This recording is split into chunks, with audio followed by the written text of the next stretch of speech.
നമസ്കാരം. SB ചാനലിലേക്ക് ഒരിക്കൽ കൂടി സ്വാഗതം. എപ്പോഴും പറയാറുള്ളത് പോലെ തന്നെ നമ്മുടെ വീഡിയോയുമായി ബന്ധപ്പെട്ടിട്ടുള്ള നിങ്ങളുടെ അഭിപ്രായങ്ങളും അഭിപ്രായ വ്യത്യാസങ്ങളും കമൻറ്റുകളായി രേഖപ്പെടുത്താൻ മറക്കരുത്. നമ്മുടെ മുന്നിൽ രണ്ട് യാത്രകളുണ്ട്. അതായത് UDF ആഹ്വാനം ചെയ്ത രണ്ട് യാത്രകൾ. ആ രണ്ട് യാത്രകളെ മാത്രം നമുക്ക് പരാമർശിക്കാം. കാര്യം ഒരു യാത്ര നടന്നത് 2024 മറ്റൊരു യാത്ര നടക്കുന്നത് 2026 എന്ന് നമുക്കറിയാം. എന്താണ് ഈ രണ്ട് യാത്രകളും തമ്മിലുള്ള ഒരു പ്രധാന സാമ്യം എന്ന് ആദ്യം നമുക്ക് പറഞ്ഞു പോകാം. കേരളത്തിൽ കോൺഗ്രസ് പാർട്ടിക്ക് അകത്തുള്ള ഏറ്റവും വലിയ പടലപ്പിണക്കങ്ങൾ വെളിവാക്കപ്പെടുന്ന രണ്ട് ജാഥകൾ അല്ലെങ്കിൽ യാത്രകളാണ് നമുക്ക് മനസ്സിലാക്കാൻ കഴിയുന്നത്.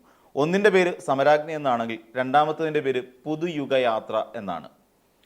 ഈ രണ്ട് ജാഥകളിലും ഏറ്റവും മുന്നിൽ നിൽക്കുന്ന ഒരാൾ VD സതീശൻ തന്നെയാണ്. രണ്ട് യാത്രകൾ നയിച്ചതും ആ രണ്ട് യാത്രകൾക്ക് സാരഥ്യം വഹിച്ചുകൊണ്ട് കേരളത്തിലുള്ള അണികളെ മുഴുവനായി വളർത്തിക്കൊണ്ടുവരാൻ വേണ്ടിയിട്ടും അവരുടെ ആർജവും ഊർജവുമെല്ലാം സ്വാംശീകരിച്ചെടുക്കുന്നതിന് വേണ്ടിയിട്ടാണ് ശരിക്കും ഈ യാത്രകൾ കൂടിയിരിക്കുന്നത്.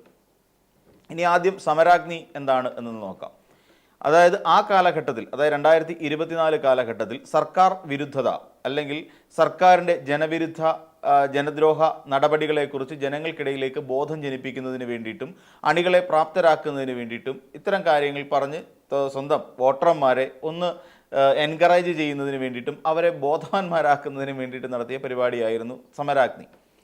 നമ്മൾ അവിടെ കാസർഗോഡ് നിന്ന് ആരംഭിക്കുന്ന സമരാഗ്നി തിരുവനന്തപുരത്ത് എത്തിയപ്പോൾ കെട്ടുപോയി വെറും സമരചാരമായി മാറിയതും നമ്മൾ കണ്ടതാണ്. എന്തൊക്കെയായിരുന്നു സമരാഗ്നിയിലെ ഏറ്റവും പ്രധാനപ്പെട്ട ഹൈലൈറ്റ് എന്നുള്ളത് നമുക്കൊന്ന് പരിശോധിക്കാം. ഇതിൽ ജ്യോതികുമാർ ചാമക്കാലയുടെ സാമ്പത്തിക ഇടപാടുകളൊക്കെ അവിടെ നിൽക്കട്ടെ. അതിനു മുൻപ് സമരാഗ്നി എന്ന് പറഞ്ഞാൽ തെറിയാഗ്നിയായി മാറിയതിൻ്റെ ഒരു ഉത്തമ ഉദാഹരണം സമരാഗ്നി ആലപ്പുഴയിലെത്തിയപ്പോൾ നമ്മൾ കണ്ടു. അതായത് ഏറെക്കുറെ ഒരു 11 ജില്ലകൾ കടന്ന് ഇവിടെ എത്തിയപ്പോൾ 10 ജില്ലകൾ കൂട്ടിയാൽ മതി, 10 ജില്ലകൾ കടന്നിട്ട് ആലപ്പുഴ എത്തിയപ്പോൾ സമരാഗ്നി വെറും തെറിയാഗ്നിയായി മാറുന്ന കാഴ്ച നമ്മൾ കണ്ടു. എന്തുകൊണ്ടാണ് എന്ന് ചോദിച്ചു കഴിഞ്ഞാൽ ഈ സമരാഗ്നിയിൽ ഉടനീളം നമ്മൾ കണ്ടത് ഈ രണ്ട് നേതാക്കന്മാർ VD സതീശനും K സുധാകരനും തമ്മിലുള്ള പടലപ്പിണക്കങ്ങളായിരുന്നു എന്നുള്ളത് വാസ്തവമാണ്. കാര്യം തൊട്ടു മുമ്പായി നടന്ന പുതുപ്പള്ളി ഉപതെരഞ്ഞെടുപ്പ് മുതൽ ഇവർ തമ്മിൽ അത്ര നല്ല രസത്തിലല്ല എന്നുള്ള കാര്യം നമുക്ക് എല്ലാവർക്കും അറിയാം. ഒട്ടും നല്ല രസത്തിലല്ല. കാരണം എന്താണെന്ന് ചോദിച്ചാൽ ആരാണ് തെരഞ്ഞെടുപ്പിൽ വിജയിപ്പിച്ചത്, ആരാണ് തെരഞ്ഞെടുപ്പിന് ചുക്കാൻ പിടിച്ചത് എന്നുള്ള ഒരു വലിയ ചർച്ചയും തർക്കവും ഇവർക്കിടയിൽ വലിയ ആരോഗ്യത്തോടു കൂടി നിലനിന്നു എന്നുള്ളതാണ് നമ്മൾ മനസ്സിലാക്കേണ്ടത്. ഒരു ഹെൽത്തി ആയിട്ടുള്ള കാര്യം. ആരോഗ്യം എന്ന് പറഞ്ഞത് ഞാൻ മറ്റൊരർത്ഥത്തിലാണ് ഉപയോഗിച്ചിരിക്കുന്നത്. അപ്പം ഇവിടെ വന്നു കഴിയുമ്പോൾ പുതുപ്പള്ളി ഉപതെരഞ്ഞെടുപ്പ്, അതിനുശേഷം സമരാഗ്നി ഇവിടേക്കെത്തി ആലപ്പുഴയിലെത്തുമ്പോൾ ഒരു നല്ല തെറി വിളിച്ചുകൊണ്ടാണ് VD സതീശൻ എന്ന് പറയുന്ന നേതാവിനെ K സുധാകരൻ എന്ന് പറയുന്ന അന്നത്തെ KPCC അധ്യക്ഷൻ വരവേറ്റത്. ആ സമയത്ത് അപ്പുറവും ഇപ്പുറവും ഒരു വാർത്താ സമ്മേളനം നടത്തുന്നതിന് തൊട്ട് മുൻപായി അപ്പുറവും ഇപ്പുറവും ഇരിക്കുന്ന ആളുകൾ തമ്മിലുണ്ടായ അവർ പലപ്പോഴും പ്രസിഡന്റ് ഇരിക്കുന്നു, മൈക്കിരിക്കുന്നു, ക്യാമറ ഇരിക്കുന്നു എന്നൊക്കെ K സുധാകരനെ ഓർമ്മപ്പെടുത്തുന്നുണ്ടെങ്കിലും തെറി കൊണ്ട് തന്നെ VD സതീശനെ അഭിഷേകം ചെയ്തു എന്ന് പറയുന്നതാണ് ശരി. ഒരു തെറി മതി. കാരണം അത്രത്തോളം വലിയ തെറി തന്നെയായിരുന്നു ഒരു പബ്ലിക്കായിട്ട് നിൽക്കുന്ന അല്ലെങ്കിൽ ഒരു പൊതുസമൂഹത്തിൽ നിന്നുകൊണ്ട് K സുധാകരൻ എന്ന് പറയുന്ന ഒരു MPയും ഈ പറയുന്ന KPCC അധ്യക്ഷനും വിളിച്ചു കൂവിയത്. അങ്ങനെ അവിടെ തുടങ്ങിയ സമരാഗ്നി തിരുവനന്തപുരത്തെത്തിയ ദൃശ്യങ്ങൾ നമ്മൾ കണ്ടതാണ്. K സുധാകരൻ എന്ത് പറയുന്നു അതിന് എതിരായി മാത്രമാണ് പലപ്പോഴും VD സതീശൻ സംസാരിച്ചിട്ടുള്ളത്.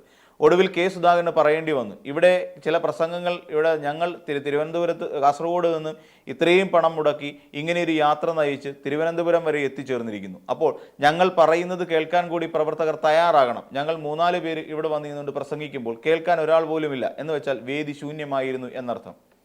അപ്പോൾ അതിന് മറുപണിയുമായി ഇറങ്ങിയ ഒരാളായിരുന്നു VD സതീശൻ. VD സതീശൻ അവിടെ നിന്നുകൊണ്ട് പറഞ്ഞു, അത് നമ്മുടെ പ്രസിഡന്റിന് ചെറിയ മിസ്റ്റേക്ക് പറ്റിയതാണ്.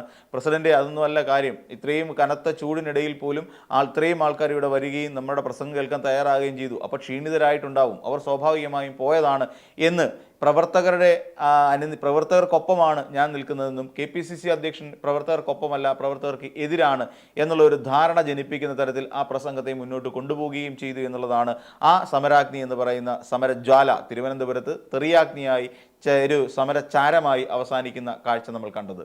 അല്ലെങ്കിൽ അതായിരുന്നു കേരളത്തിലെ ജനങ്ങളോട് കോൺഗ്രസിന് പറയാനുണ്ടായിരുന്നത് KPCCക്ക്. എന്നാൽ പുതുയുഗ യാത്രയിലേക്ക് എത്തുമ്പോൾ നമ്മളെല്ലാവരും ചിന്തിക്കുന്നത് എന്താണ് പുതുയുഗ യാത്ര? പലരും പറയുന്നുണ്ട് ഞങ്ങൾക്ക് UDF ഭരിച്ച ആ ഒരു യുഗത്തിലേക്ക് ഞങ്ങൾക്ക് ഇനിയും യാത്ര വേണ്ട. കാരണം കേരളം ഇത്രത്തോളം നാശോന്മുഖമായ, കേരളം ഇത്രത്തോളം തകർന്ന് തരിപ്പണമായി പോയ വർഷങ്ങളിലേക്ക് ഞങ്ങൾക്ക് ഇനി തിരിച്ചു നടക്കാൻ വയ്യ എന്ന് പലരും, പ്രവർത്തകരടക്കമുള്ളവർ പലരും പറഞ്ഞു തുടങ്ങുന്നു. അതുപോലെ വോട്ടർമാരെ സംബന്ധിച്ചിടത്തോളം, കേരളത്തിലെ പൊതുസമൂഹത്തെ സംബന്ധിച്ചിടത്തോളം അവരിന്ന് അനുഭവിക്കുന്ന എല്ലാ കാര്യങ്ങളും നമുക്കറിയാം. പല ഘട്ടങ്ങളിലായി അവരിലേക്ക് എത്തിയിട്ടുള്ള ആനുകൂല്യങ്ങൾ എന്ന് പറഞ്ഞു കഴിഞ്ഞാൽ ഒരു സമൂഹത്തെ അല്ലെങ്കിൽ ഒരു നമ്മുടെ വോട്ടർമാരെ അല്ലെങ്കിൽ പൊതുസമൂഹത്തെ മുഴുവനായി തന്നെ വില കുറച്ച് കാണുകയല്ല. സർക്കാർ എന്തെല്ലാം കാര്യങ്ങൾ അവർക്ക് വേണ്ടി ചെയ്യണം, അതിനു വേണ്ടിയിട്ടാണല്ലോ സർക്കാർ എന്ന് പറയുന്ന ഒരു സംവിധാനം നമ്മുടെ രാജ്യത്തുമുള്ളത്. അതാണ് അവരിലേക്ക് എത്തിക്കുന്നത്. ഇതിനെ തെരഞ്ഞെടുപ്പ് സ്റ്റണ്ടെന്നോ അതല്ലെന്നുണ്ടെങ്കിൽ തെരഞ്ഞെടുപ്പിന് വേണ്ടിയിട്ട് അവർക്ക് കൊടുക്കുന്ന കൈക്കൂലിയാണെന്നോ ഒക്കെ വ്യാഖ്യാനിക്കുകയും ദുർവ്യാഖ്യാനിക്കുകയും ചെയ്യുന്ന നിരവധി ആളുകൾ നമ്മൾക്കിടയിലുണ്ട്. അത് കോൺഗ്രസ്സുകാരാണ് എന്ന് നമുക്കറിയാം.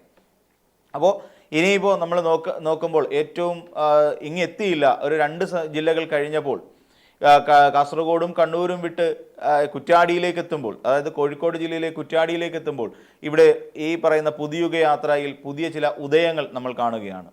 പുതിയ ചില ഉദയങ്ങൾ എന്ന് പറയുമ്പോൾ നമ്മൾ കഴിഞ്ഞ ദിവസം നമ്മൾ കണ്ടത് അങ്ങനെ തന്നെയാണ്. അതായത് VD സതീശൻ പ്രസംഗിക്കാൻ വരുന്നു. അപ്പോഴാണ് പ്രമോദ് കക്കട്ടിൽ അവിടെ നിന്നുകൊണ്ട് കയറി വരുന്നു. അദ്ദേഹം അവിടെ നിന്ന് VD സതീശനെ, സമര ജാഥയുടെ ക്യാപ്റ്റനായ VD സതീശനെ വേദിയിലേക്ക് ക്ഷണിക്കുന്നു 2 വാക്ക് സംസാരിക്കുന്നതിനായി. VD സതീശൻ ഇങ്ങനെ അതിലേക്ക് കയറി വരാൻ ശ്രമിക്കുമ്പോഴാണ് പെട്ടെന്ന് ഷാഫി പറമ്പിൽ ഈ പ്രമോദ് കക്കട്ടിലിനെ വലിച്ചുകൊണ്ട് പോകുക എന്ന് പറഞ്ഞാൽ ഒരു കൈക്ക് പിടിച്ച് വലിച്ചുകൊണ്ട് പോയാൽ അതിൻ്റെ ഒരു മര്യാദയുണ്ട് സ്വാഭാവികമായും. അയാളുടെ അളിയ ഇങ്ങനെ വന്നേ ഒരു കാര്യം പറയട്ടളിയ എന്നും പറഞ്ഞുകൊണ്ട് വിളിച്ചുകൊണ്ട് പോകുന്നതിന് അതൊരു മര്യാദയുടെ ഭാഗമാണ്. എന്നാൽ അതേസമയം ഒരു അക്രമിയുടെ ശരീരഭാഷ്യത്തോടു കൂടി ഒരു അക്രമി എങ്ങനെയാണോ ഒരു എതിരാളിയെ നേരിടുന്നത്, ദുർബലനായ ഒരു എതിരാളിയെ നേരിടുന്നത് എങ്ങനെയാണോ ആ രീതിയിൽ തന്നെ കൈ ഉപയോഗിച്ചുകൊണ്ട് അദ്ദേഹത്തിൻ്റെ കഴുത്തിൽ കുത്തിപ്പിടിക്കുന്ന കഴുത്തിലേക്ക് കൈവച്ച് മുറുക്കുന്ന തരത്തിൽ കഴുത്തിന് പിടിച്ചുകൊണ്ട് പോകുന്ന ഒരു ഷാഫി പറമ്പിൽ എന്ന ഒരാളുടെ മുഖമാണ് നമ്മളവിടെ കാണുന്നത്. എന്താണ് അവിടെ സംഭവിച്ചത്? ഇതൊന്നും ഗവനിക്കാതെ വെറുതെ ഒരു നോട്ടം മാത്രം എറിഞ്ഞുകൊണ്ട് VD സതീശൻ ഡയസിലേക്ക് എത്തുകയും അവിടെ നിന്നുകൊണ്ട് തൻ്റെ മുന്നിലിരിക്കുന്ന പ്രസംഗപീഠത്തിനരികിൽ നിന്നുകൊണ്ട് ജനങ്ങളോട് സംസാരിക്കുകയും ചെയ്യുന്നു. അപ്പോൾ അതിനുശേഷം ആ പ്രസംഗത്തിന് ശേഷം ഇതേ പ്രമോദ് കക്കട്ടിൽ വീണ്ടും വന്നിട്ട് പറയുന്നു, അതായത് അടുത്തത് ഷാഫി പറമ്പിൽ, നമ്മുടെ പ്രിയങ്കരനായ MP ഷാഫി പറമ്പിലിനെ സ്വാഗതം ചെയ്യുന്നു. ഷാഫി പറമ്പിൽ വരുന്നു, ഒറ്റവാചകത്തിൽ പ്രസംഗം അവസാനിപ്പിക്കുന്നു. ആ ഒറ്റവാചകത്തിൽ പ്രസംഗം അവസാനിപ്പിക്കുന്ന ഇങ്ങനെയാണ്, പ്രതിപക്ഷ നേതാവ് പറഞ്ഞ പോലെ 100 സീറ്റ് എന്ന് പറയുന്നത് എണ്ണുമ്പോൾ ആ കൂട്ടത്തിലേക്ക് കുറ്റ്യാടി കൂടി ഉണ്ടാകും എന്ന് പറഞ്ഞു വെച്ചിരിക്കുന്നു. നമുക്കറിയാം പേരാമ്പ്രയാണെങ്കിലും വടകരയാണെങ്കിലും കുറ്റ്യാടിയാണെങ്കിലും അടക്കമുള്ള ഈ 3 മണ്ഡലങ്ങളിൽ ഈ പറയുന്ന ഷാഫി പറമ്പിലിനുള്ള ഒരു പ്രാധാന്യം എത്രത്തോളം വലുതാണ് എന്ന് സ്വാഭാവികമായി നമുക്ക് ചിന്തിക്കാവുന്നതേ ഉള്ളൂ. എന്തുകൊണ്ടാണെന്ന് ചോദിച്ചാൽ ഈ ഭാഗങ്ങളിൽ നിന്ന് വീഴുന്ന തൻ്റെ വർഗീയ വോട്ടുകളെ മാത്രം ലക്ഷ്യം വെച്ചുകൊണ്ട് അവർക്ക് മുമ്പിൽ താൻ ചെറുതാകില്ല എന്നുള്ളൊരു ധാർഷ്ട്യം ഈ പറയുന്ന ഷാഫി പറമ്പിലിനുണ്ട്. അതിൻ്റെ ഭാഗമായിട്ട് തന്നെയാണ് അവിടെ ഞാൻ ഒന്നാമത് നിൽക്കണം എന്ന് ചിന്തിക്കുന്ന ഒരാൾ തന്നെയായിരുന്നു ഷാഫി പറമ്പിൽ. പിന്നെ ശരിക്കും സംഭവിച്ചത് എന്താണ് നമുക്കറിയാം. ജാഥ ക്യാപ്റ്റൻ വരുന്നു. സ്വാഭാവികമായും ജാഥ ക്യാപ്റ്റന് വലിയ പ്രാധാന്യമുണ്ട്. അത് വെറുതെ ഒന്നുമല്ല. അത് VD സതീശനാണെങ്കിലും K സുധാകരനാണെങ്കിലും ഇനി എന്തിനേറെ പറയാൻ മുല്ലപ്പള്ളി രാമചന്ദ്രനാണെങ്കിൽ പോലും അവിടെ അവർക്കൊരു എന്തുകൊണ്ട് മുല്ലപ്പള്ളി രാമചന്ദ്രൻ ആണെങ്കിൽ പോലും എന്ന് ചിലപ്പോൾ സംശയിച്ചിട്ടുണ്ടാകും. മുല്ലപ്പള്ളി രാമചന്ദ്രൻ അത്ര ചെറുതായ നേതാവാണോ? അല്ല. പക്ഷേ അങ്ങനെ പറയേണ്ടി വരും. കാര്യം ഈ പോയ പോക്കിൽ തള്ളി താഴെയിട്ടത് ഈ മുല്ലപ്പള്ളി രാമചന്ദ്രൻ എന്ന് പറയുന്ന നേതാവിനെയാണ്. നമ്മളത് കാണാതിരിക്കരുത്. അപ്പോൾ VD സതീശൻ വരുന്നു. അദ്ദേഹത്തിന് ഷാളൊക്കെ കൊടുത്തുകൊണ്ട് പിന്നീട് വലിയ ഹാരത്തിനുള്ളിലേക്ക് കയറുന്നു. അതിനകത്തേക്ക് അവിടുത്തെ കുറച്ച് പേർ, പാറയ്ക്കൽ അബ്ദുള്ള അടക്കമുള്ള ആളുകൾ അതിനകത്തേക്ക് കയറി നിൽക്കുന്ന സാഹചര്യത്തിൽ പെട്ടെന്ന് ഈ മാലയ്ക്കുള്ളിലേക്ക് ഷാഫി പറമ്പിൽ മാറി നിൽക്കുകയാണ്. കുറച്ച് ദൂരെ, സാധാരണഗതിയിൽ ഷാഫി പറമ്പിൽ അവിടേക്ക് എത്തേണ്ടതാണ് സ്വാഭാവികമായിട്ടും.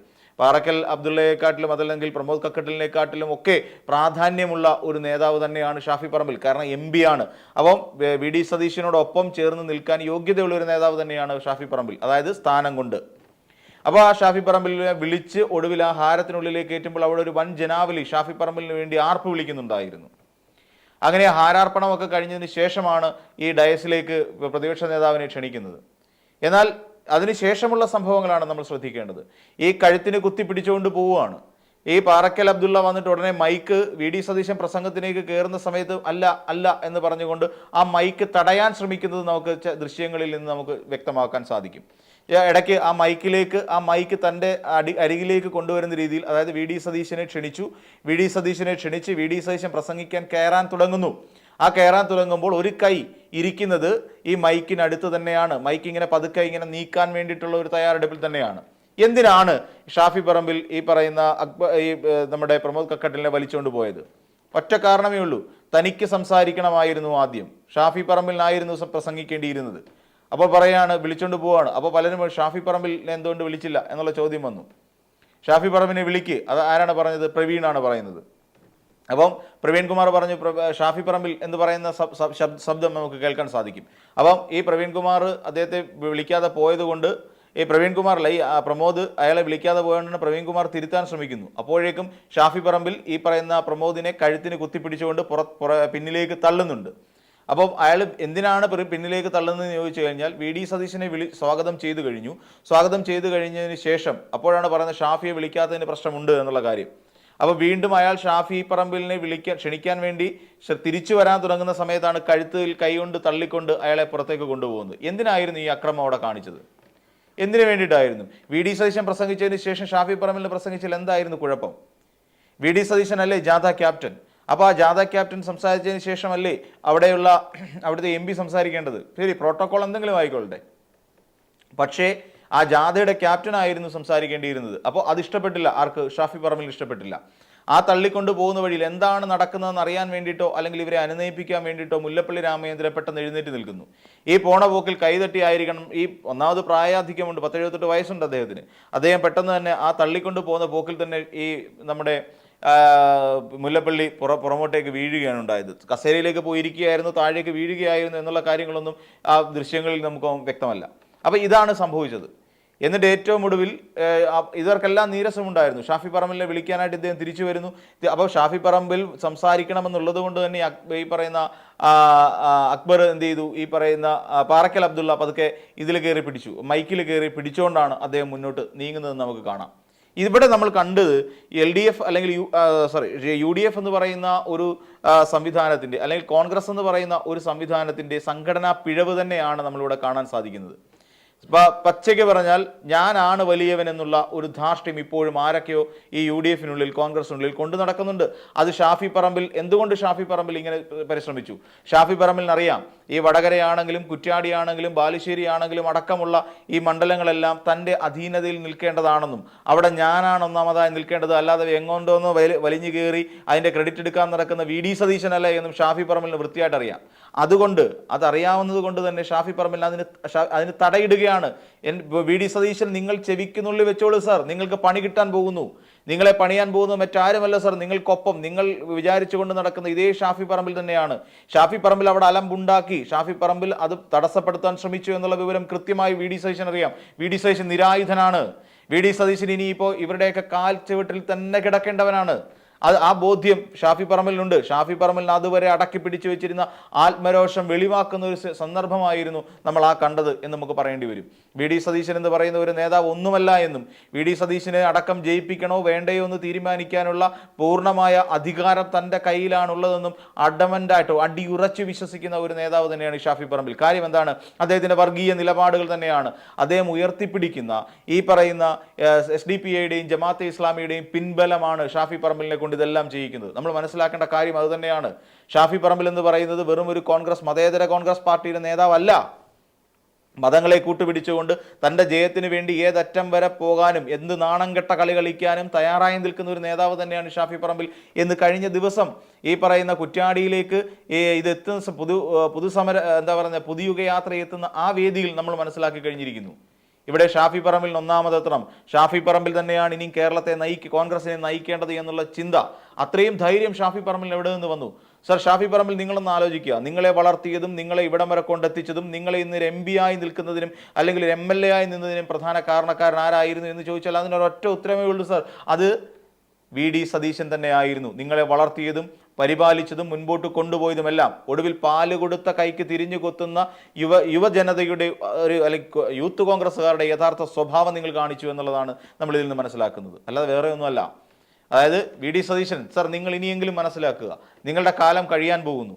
ഈ തെരഞ്ഞെടുപ്പോടുകൂടി വി ഡി സതീശൻ എന്ന് പറയുന്ന ഒരു നേതാവ് തെരഞ്ഞെടുപ്പിൽ ജയിച്ചാലും ഇല്ലെങ്കിലും ശരി, നിങ്ങൾ വനവാസത്തിന് ഒരുങ്ങിയിരുന്നുള്ളൂ. നിങ്ങളെ വനവാസത്തിന് അയക്കാൻ വേണ്ടി കാത്തിരിക്കുന്ന ഒരു പറ്റം നേതാക്കന്മാരുടെ ഇടയിൽ നിന്നുകൊണ്ടാണ് നിങ്ങൾ ഒരു കളിക്കളത്തിലേക്ക് ഇറങ്ങുന്നത്. നിങ്ങൾ ആലോചിച്ചും കണ്ടും വേണം എന്ന് മാത്രമേ പറയാനുള്ളൂ. അപ്പോൾ മറ്റൊരു വീഡിയോയുമായി നമുക്ക് വീണ്ടും കാണാം.